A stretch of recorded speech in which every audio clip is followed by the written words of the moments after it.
السلام عليكم. اليوم بدنا نحضر مع بعض أطيب نوع خبز ممكن ناكله جنب الشوربة بشهر رمضان. خبزة رمضان المالحة يلي كلياتنا بنعرفها. أنا بالنسبة لي كانت هي أطيب خبزة كان يجيب لي إياها البابا الله يطول بعمره بشهر رمضان.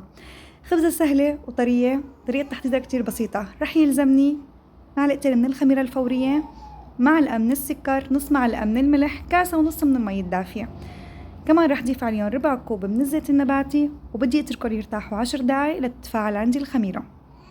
من بعد 10 دقايق رح ضيف 3 معالق من اللبن الرايب، بدي حرك كتير منيح. كمان 3 كاسات ونص من الطحين، يفضل يكون منخول وبعجن. صارت العجينة عندي مثل ما انكم شايفين طرية، ولازم اتركها ترتاح 30 دقيقة بمكان دافي. أنا بالنسبة لإلي حطيتها بالصالون جنب الدفاية بما إنه هلأ الجو بارد. صارت جاهزة من بعد ما تضاعف حجمها تقريبا من بعد 30 دقيقة.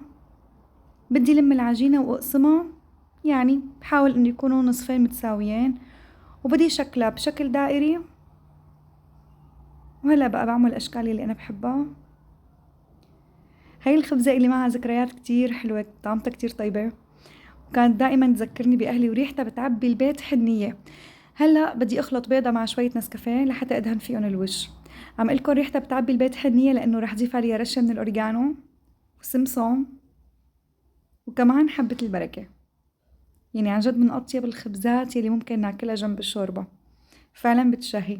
هيك صارت جاهزة، وانا جهزت صحن شوربة عدس